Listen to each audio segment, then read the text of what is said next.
And when you're ready, go ahead.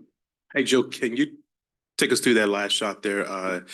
You guys are down one. It didn't seem like you necessarily needed a three, but just was it the screen? Was it the play? What was that play? It was kind of both. Hello. Okay. Yeah, it was kind of both. It was a great setup. We were pretty patient. I'm just telling NECA, like, it was such a great screen. It's hard not to take that shot. It's a really good setup, but it's this whole game tonight was really just team effort. Everyone made big plays, big shots throughout the game, and that's what we're gonna need. It's not always gonna be pretty, but we're able to come up with some big stops too, and allowed us to kind of be in that position. But yeah, it was a great pass, great screen, and we were able to knock that shot down.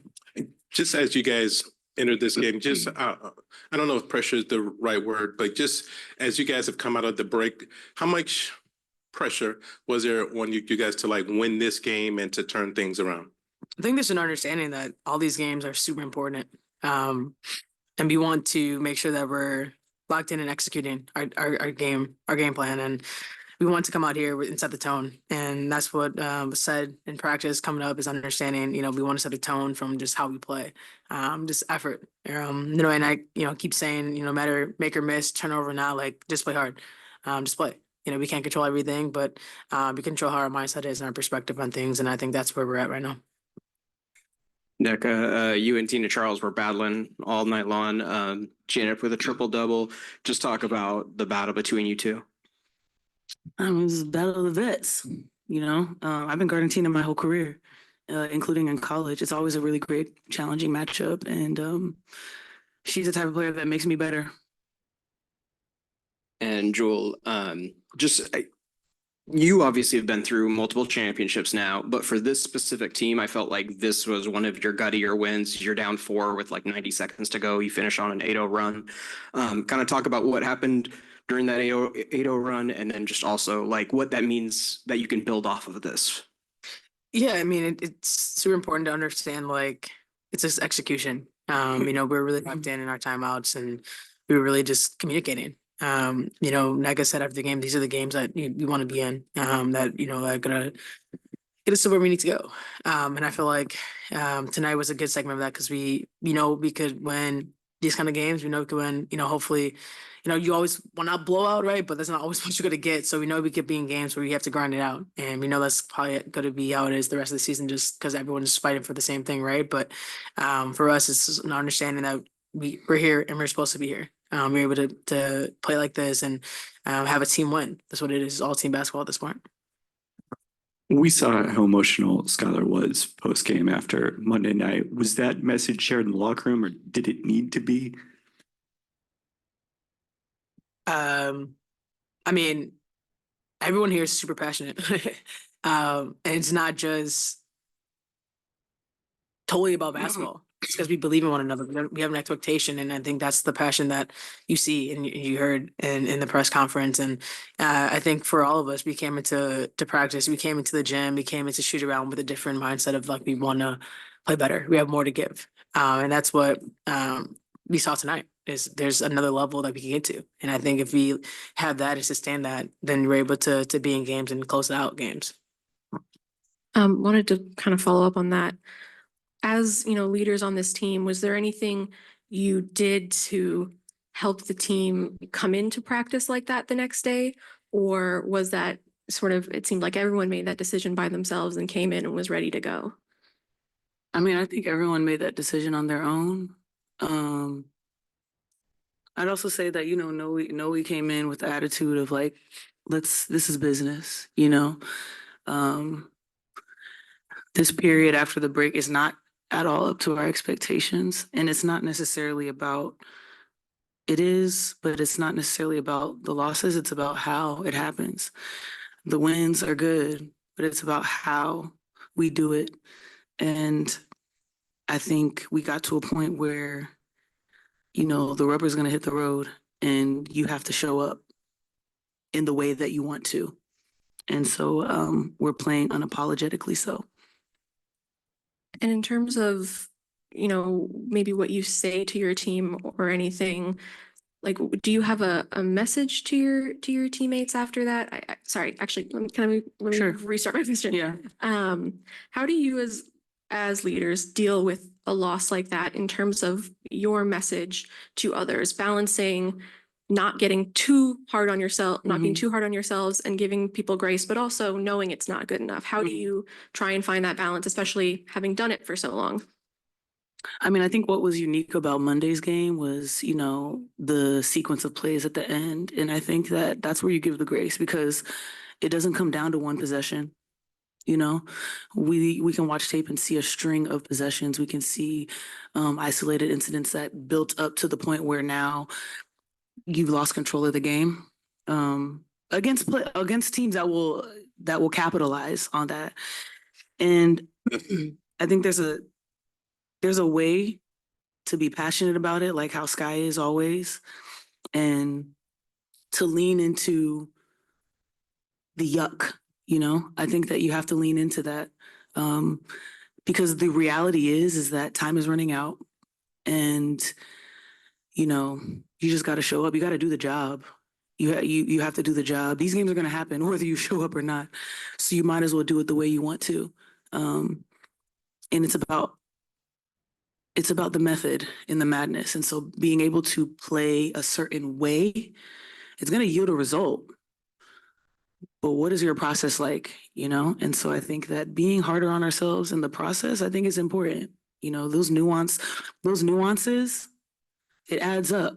I mean, look what's going on right now. Anybody can win, you know? And that's an attitude that you have to have every night coming in, knowing that about yourself, communicating that to yourself, but then playing like that too and leading by example as a leader. Thanks. Gabby Steele, what worked defensively on that play to force Atlanta kind of deep in the 5-second count and then for her to be able to make that play? Mindset. They didn't tell us to do anything. We just went out there and we almost got two. We almost got 2 5-second plays. To me, after the first one, I knew we were locked in. I knew it was going to happen again. We just wanted to do it. Question was kind of about that defensive play at the end too. There has been a lot of talk on communication with the team, and it seems like that defensive play was the combination of that communication. So can you talk a little bit about that? And when Gabby jumped to get the ball, it was right in front of the two of you. So can you give us like your point of view of that, just how high she jumped and how strong that play was? Yeah, I mean, we talked about it in locker room, and we were ready. And even before I looked at Sky, and like right before the ball got inbounded or tried to get inbounded, we kind of looked like, are we going to be aggressive? And she kind of looks, I'm like, she's probably going to go out. And like we said, it wasn't anything fully communicated. It was just like, whatever we got to do to get a stop. But I kind of knew once that ball was in the air, I'm like, Gabby somewhere is about to get this. Like, I know she's an athlete. And I looked around, and I'm like, there she is. It was just like, yeah, like, free safety. And I joke around with her all the time saying like she's our free safety. And the moment that ball was up, I'm like, yeah, it's a steal. So yeah, we have I have a moment with my teammates before we get our names called out. And today, was Gabby's first start. So I had to figure out what her mantra was. We all have our things that we say to each other. And Gabby said, you are who you want to be. That's what she tells herself. And she was that in that moment and so many other moments. She's our French Army knife. Let's take a question from Christian on Zoom. Christian, go ahead with your question. Hi, Jewell and Nneka. Throughout that first quarter, then going throughout the rest of the game, Jewell had 12 points in the first, Nneka had 10 in the second. And then in the third quarter, I believe Skylar scored or assisted on 6 of the 7 possessions to start the quarter. Could you just speak to the effect that you guys have as leaders, but also as kind of the stars of the team? I mean, the best thing about this roster in general is that we're so versatile, and we have a lot of weapons. And there's going to be times as we've seen, like I could go on and score 10 in a row. Sky gets hot, same thing. I mean, we all have that. We just need like one to go and kind of just snowballs. And that's really hard to guard. And, we put ourselves in good situations and we feed off that, and I think it's a really nice balance. And then when we're not, we have people coming in, I think Sadie's came in and gave us a lift, right? Like Sam, everyone comes in. And so our job is to make sure that we're putting ourselves in the right situations to succeed, but also hyping each other up. Like I know I was telling Nneka, like she shoots half the time I don't rebound because I'm like, that's going in. Right. I have the confidence that she's going to make these shots all the time. So I think that helps a lot too. But it's really hard to try to eliminate all of us. At some point someone's going to go off and we're going to keep feeding them, and I believe that. And so it's really cool just to sit there and watch too. It's really cool to see her dominate and I have to guard it. It's nice that she's on this side and to really fully appreciate everything. So it's pretty cool. I think it's also important to, speaking kind of specifically to your question, that like on any given night, obviously we all know what we're capable of, but through the course of the game, ensuring that none of us turn our light switches off. I feel like, on a team where you have so much artillery, and there's tempos of the game, there's flow of the game, knowing that you always got to be on, I think is important. You made a really good point. You have one person score this much in this quarter, another person. And then at any given time, it could be all three of us, and I think that, and of course, obviously the rest of the team, but speaking specifically to your question, ensuring that our switches are never turned off, I think is something we always got to stay warm to the aggression that each one of us can offer throughout the game. Thank you. Hey, Jewell, out of all of the big shots that you've made, I mean, we can sort of count them off: Dallas, LA, and the Lloyd bubble. Just can you rank them? And like any idea as to where this one may fall? I don't know. I mean, right now this one matters because we won. Like I don't know. Like I know I've hit big shots before, but some of them we've lost games. And so the biggest thing right now is focusing on this year, and making sure that regardless that we're not always in those situations either to have to make all these big shots, but at the same time, I understand that. I do like those situations. I'm comfortable in those situations, but tonight was a big one because we needed this win. But like I said, it was set up perfectly. Great pass, great screen, and an execution of our offense. So I don't know. Ask me when I'm like retired or something. I don't know. Give me a better answer. It's probably got a lot more of those to come. So, thank you, ladies. Appreciate it. We'll have Coach Thanks, everyone. in just a minute. We'll go ahead and start with 10 minutes. Coach Percy, go ahead. Hey, Coach, you guys are down one in the final seconds there. Can you take us through that last play, just the play that you wanted and the play that you saw? That was it. We work on our resets, in practice and shoot around. And so we had an opportunity to actually talk about the reset in the previous timeout. And so we knew on that defensive stop and possession, that's what we're going to do, no matter what happened, make, miss. And, when you have elite players with elite mindsets, with capabilities to execute and hit shots, that's what happens. The crackback action for Jewell, it looked good when it left her hands. Tina Charles is in the drop, just kind of action to get her open. And that's an excellent shot by Jewell. Feet were set, looked good when it came out of her hands. Then after a game like this, did you guys solve everything that maybe didn't go well in the first 4 games? Are you happy with the performance and just what is the mindset sort of coming out of I it? don't think we solved everything. It's brick by brick right now. So we win the rebounding. That's kind of been something that we've been focusing on. We win that battle. We keep them below their free throw average, which was a goal, or attempts, which was a goal today. Our 8 turnovers is very sharp basketball, not turning the ball over. And early on in the game, I thought our transition was good. We ended with 13. I feel like we could have got a little bit more in the in the third quarter. And then defensively, we were better, but I think there's still a level that we can get to. Obviously, ending with a huge stop with Gabby, getting that steal. We know we can see there are glimpses of like who this team could be. Now it's about just bottling this energy up and putting it together for our next opponent. Then out of all of the shots that you've seen from Jewell during her career, just where would you rank this one? I mean, this is a big go ahead bucket down one. I've been with her where she's hit game winners and a plethora of like tough shots. The other day in Atlanta, she just hit a tough shot. You know, that one was pretty. I hadn't seen anything like that. But to me, this one feels good because of what it will catapult, you know, and how we played, coming back and being down and late in that game and knowing that we have the pieces to execute. So it's probably top 10, maybe. She's had some amazing shots. So it's top for sure.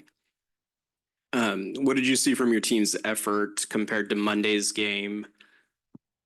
Night and day, 180. I think it started with Ezzy today. I mentioned that during halftime in the first quarter. She's running the floor hard, and that becomes contagious. I think that the first unit, did a better job of locking into that night and day. We talked about it for, you know, a day and a half, the appropriate mindset and manner in which you have to be a pro and show up. And I thought that our team did that. Obviously, Jewell and yourself have been part of championship teams, but I thought for this specific squad, this was one of your guttier wins, down 4 with like 90 seconds to go. Just talk about how you can build off of a win like this. Yeah, this group needs reps. And so these are excellent reps for this particular team in this particular season because we haven't had a season with it. And we can build off of different things, what we can do schematically, defensively at the end of games. We can build on our offensive execution. We can build in the in-between of how we want to play, execute on both sides of the basketball. So it's about the reps that you don't really get in practice. The game reps are going to be important. And it's always better when the reps turn into W's. Yeah. And just some thoughts on Tina Charles, 19, 17, and 10. I think they said first triple double in franchise history for Atlanta. I mean, she continues to etch her name in the history books. Number 2 scoring right in our league right now. When I saw 10 assists for Tina, no shade to Tina. I'm like, okay, you're not just a scorer, you can distribute. A couple of those are breakdowns. I don't know why we were doing what we're doing to allow her to see, but I think that's an excellent player. Tina is a legend. She's going to obviously be a Hall of Famer. What she's done for the W in general, not just what she's doing on the court, but off the court with her Hopi Foundation and all those things that she contributes to the community. So yes, her efforts on the court continue to be amazing, but she's an ambassador for everything good in this life and what we really like in this league. So she's sharp, you know, she's a tough cover, she's a bucket, but she also rebounds the ball very well, and she's going to continue to do that at a high level. You referenced the stop at the end of the game earlier, but what did it say both about kind of the group and the communication to force them deep into that count and then Gabby to make that play? Yeah, a couple of things were happening too. We try to mix up our matchups, and so the attack wasn't quite open. The read wasn't quite open because of, you know, who was defending who. But the communication level, I thought those were really close to 5-second violations, but because we were into bodies and denying and really aware of just getting a stop. There's a lot of communication on the floor. And again, those are, you know, we have the ability to really lock in defensively and do that, not just in crucial moments, but the entire game. And I think that's what we want to build off of. Hey, Coach, I wanted to talk about Mercedes. I feel obviously Monday wasn't great in the loss, but I felt like she had some good moments in that one. And then coming off the bench, including a few others like Victoria and Joyner, I thought she provided a spark. What do you see from Mercedes tonight or in both games? I think she's being very intentional with her play, and she's providing energy. Like Sadie's dove on the floor today, and these are things that we're going to need from her. We're going to need her. Sadie's is very smart. She understands concepts. I talk about it all the time. She's like a point guard in a post player's body. It's true. Like I hear her talking during the huddles and on the court. And so when you have a cerebral player like that, you really want to make sure she takes care of herself. And herself is being aggressive to the rim, getting in the pocket, finishing. Herself is being active and getting rebounds. And herself is being just sharp and solid defensively. And I think that she's been really locked into that. Got about 4 minutes left. Go ahead.